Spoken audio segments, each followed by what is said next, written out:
디자인그룹 아침에 김한 대표님께서 발표를 해주시겠습니다. 김한 대표님은 그 스마트 오피스 레볼루션 책자도 쓰셨고요. 그 스마트 오피스에 대해서 굉장히 많은 활동을 하고 계십니다.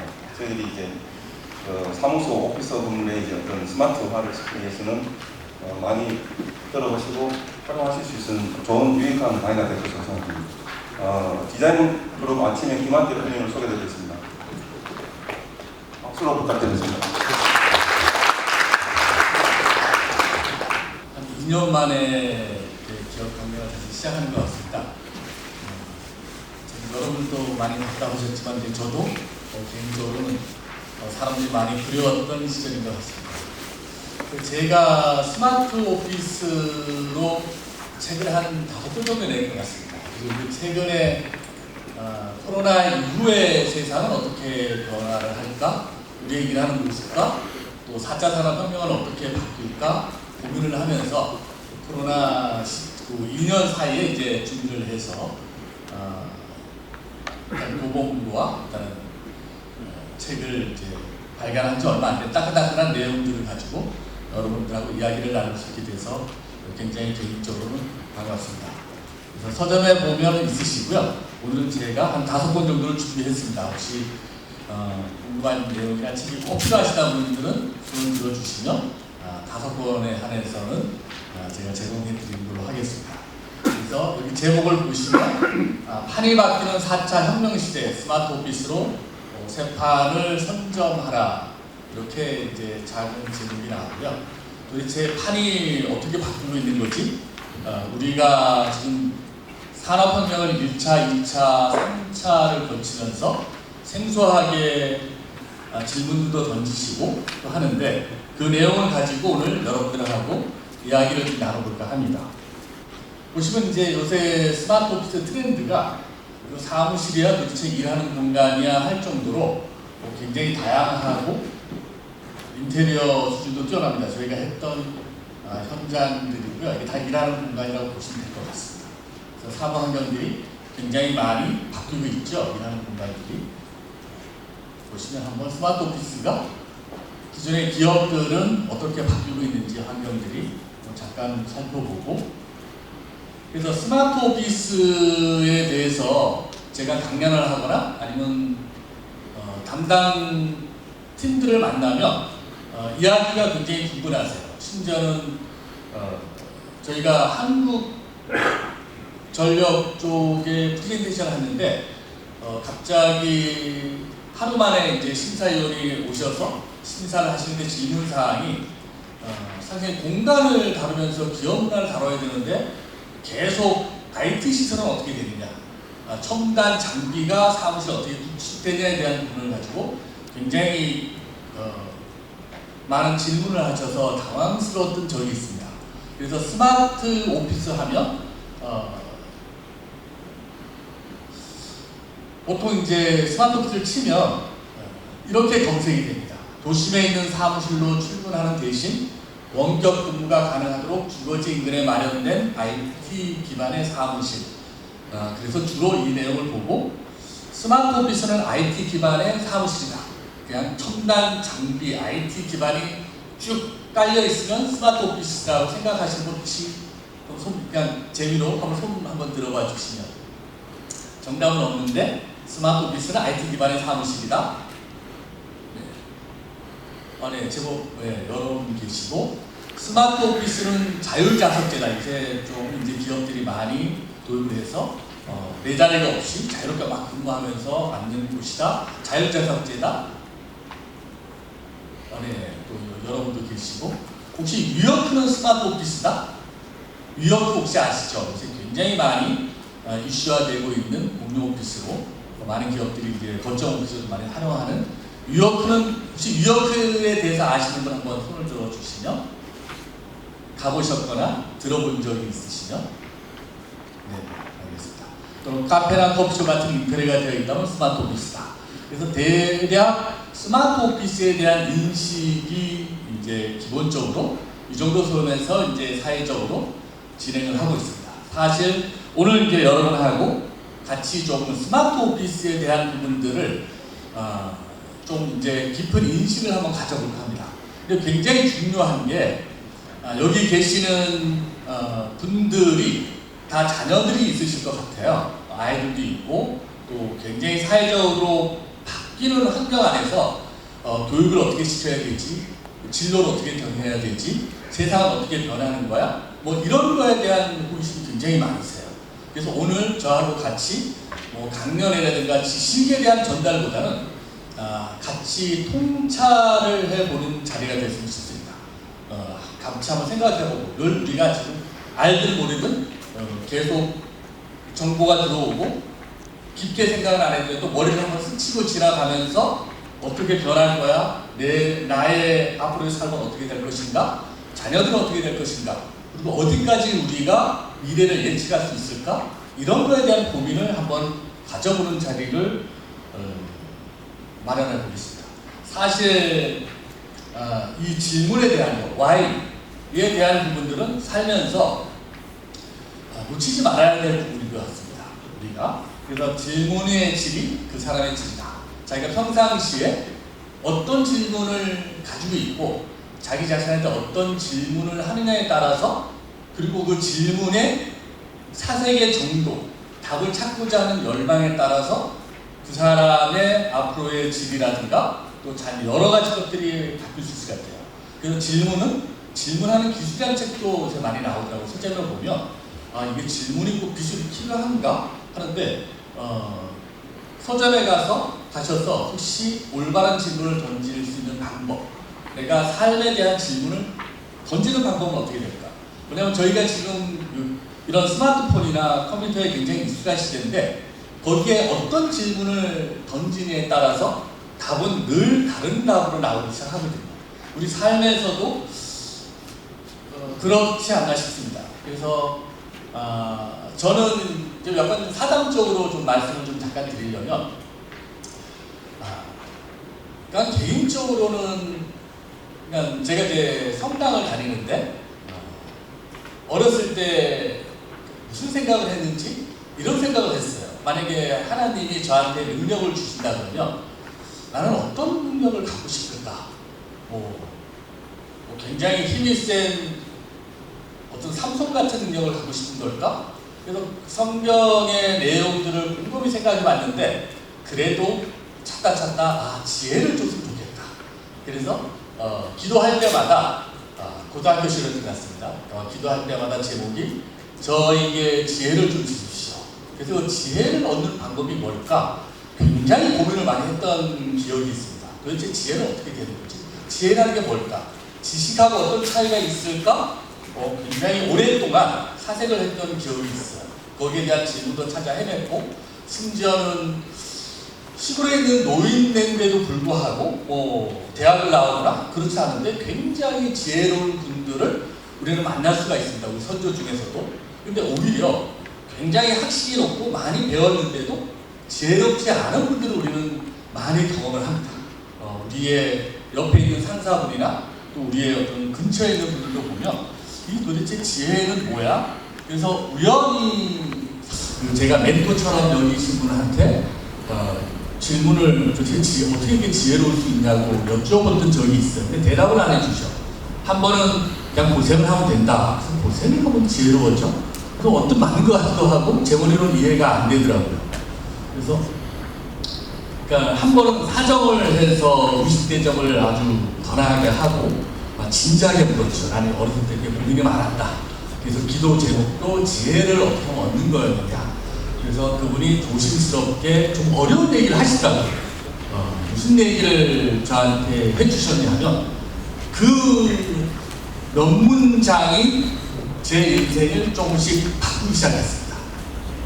그 문장을 제가 잠깐 소개를 좀 드려볼까 합니다. 뭐냐면 그분이 하신 얘기가 우리의 인식이 깊어지면 깊어질수록 낮아지면 낮아질수록 거꾸로 우리의 관점은 높아지고 관점이 높아지면 우리는 멀리 볼 수 있는 힘이 생긴다.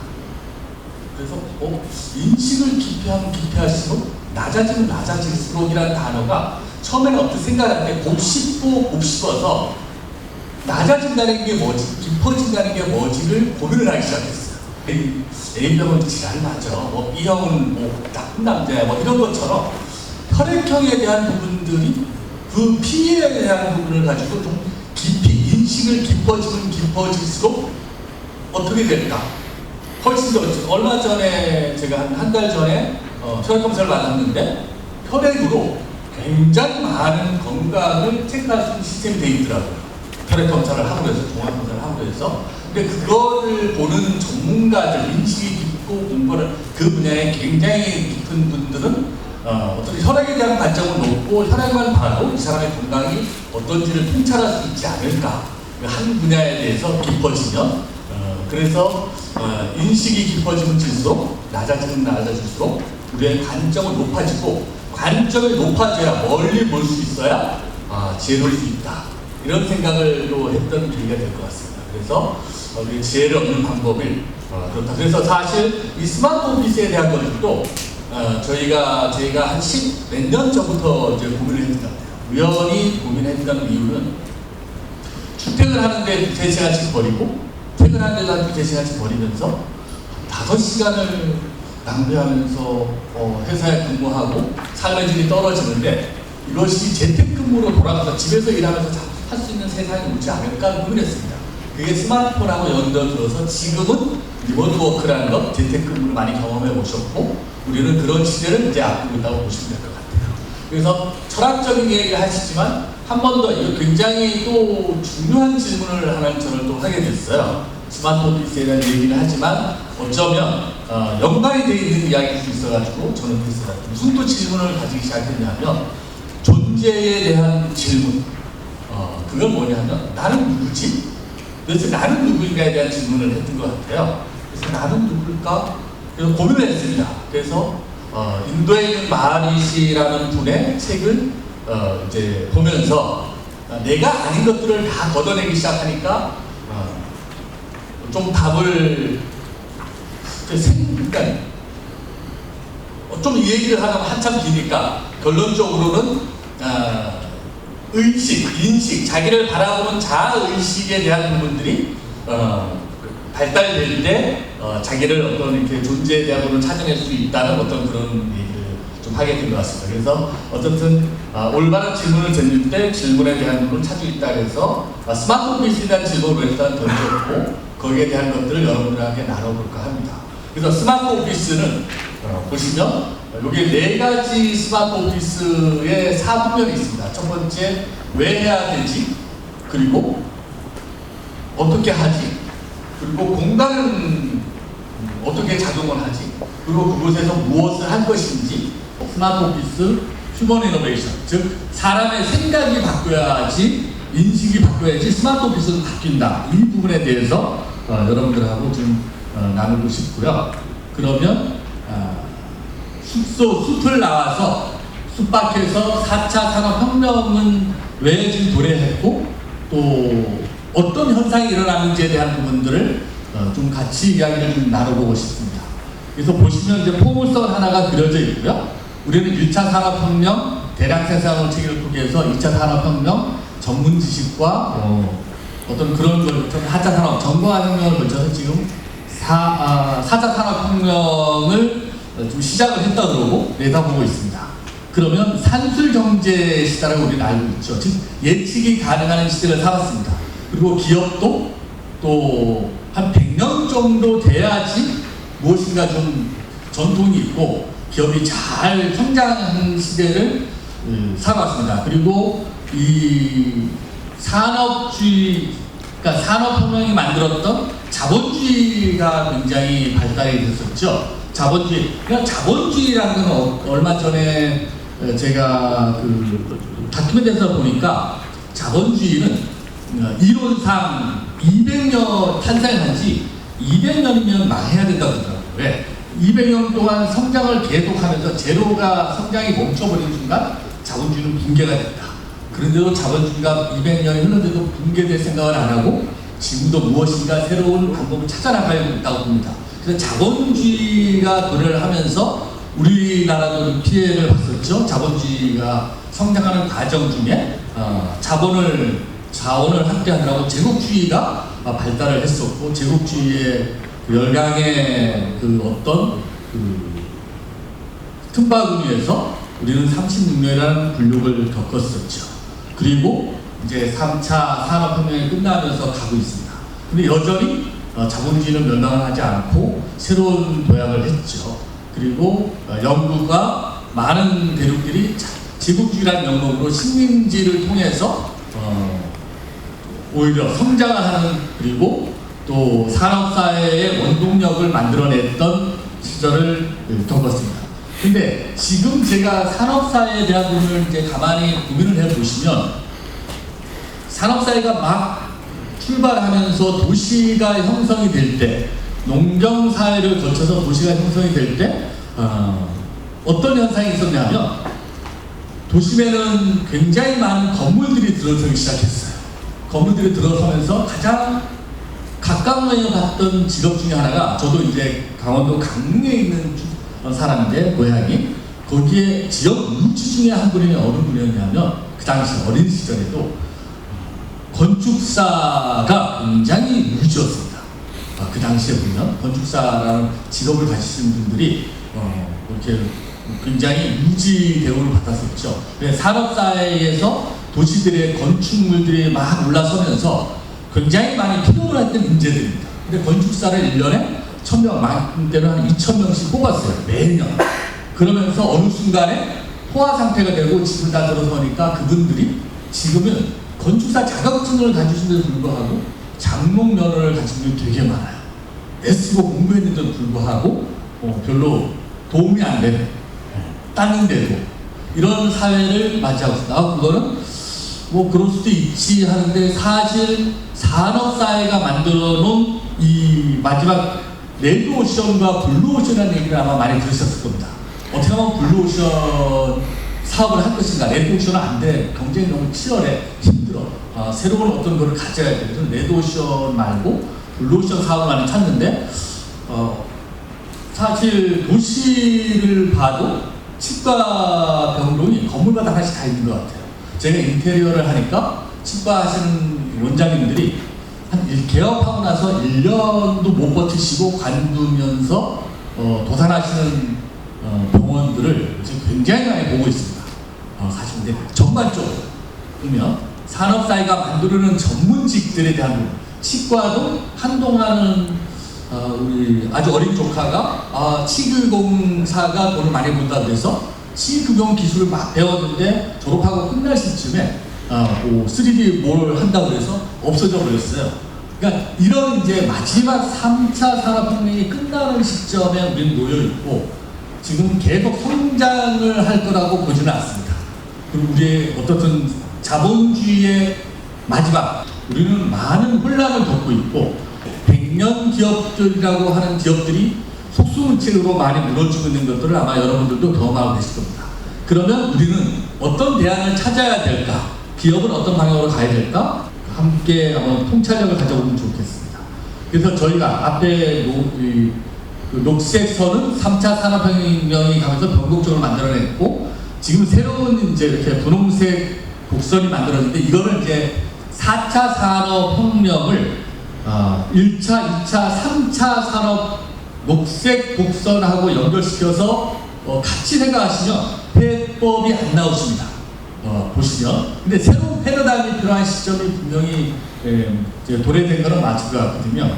그래서 보시면 성장에 대한 것들을 예측을 하기 어렵습니다. 기업들을 보면 무엇인가 아이템을 놓고 한번 성공을 하면 분명히 성장의 예측을 할 수 있는데, 기하급수의 시대를 맞은 지금에는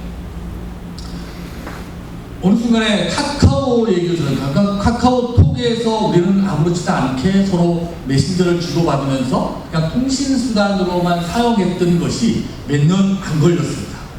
그냥 메일 받아보다가, 그냥 메시지 받아보다가 그 안에서 서로 뭐 문자 메시지 주고받아서 굉장히 편한데 연락하면 되네 뭐 이렇게 하는데, 어느 순간 갑자기 그 플랫폼이라는 것들이라는 용어로 카카오가 어마어마한 기업으로 지금도 사회 전반적인 것들을 택시부터 해서 많은 산업들을 이제 장악하고 가기 시작했죠. 카카오 쪽도 다음 주에 매매했다는 얘기도 있고 어마어마한 이제 그런 쪽으로 급성장하는 걸 볼 수 있습니다. 거기에 여러 가지 많은 기업들 4차 산업을 이끌었던 원동력이 되어 있는 빌 게이츠부터 마이크로소프트 쪽부터 시작했죠. 4차 산업은 거기를 연동시킬 수 없으니까 또 구글도 그렇죠. 그러면 많은 기업들이 4차 산업의 어떤 아이템을 만드는 기반. 근데 이게 4차 산업의 끝이라고 얘기하지는 않습니다. 지금 시작점이라고 하는 시점에서 새로운 기업들에 대한 기합 구조로 하는 것들이 있고, 그 다음에 이 변곡점이라는 것은 많은 분들이 들어보셨습니다. 인공지능은 어디까지 갈 것이냐? 초지능이라는 얘기도 나오죠. 인터넷이 연결이 되면서 초지능이 연결됐을 때, 그리고 초연결을 가져서 모든 컴퓨터가 서로 연결을 해서 새로운 어떤 인공지능과 만났을 때 어떤 현상이 일어날까에 대한 부분들이 이제 변곡점에 도달한다고 많은 이제 과학자들이 이야기하고 있습니다. 1888년도에 버터만 누리세요 하는 그 회사 슬로건으로 2012년도에 도산했는데, 그때 이 과정, 디지털화되는 과정과 잠복기를 거쳐서 파괴의 혁신과 무료화하는 과정에 산술 경제로 아직은 괜찮아, 성장 가도를 보니까 견딜만해, 조금만 좀 다른 방법을 찾아. 근데 기하급수의 성장 우위를 좀 파악을 못했던 것 같아요.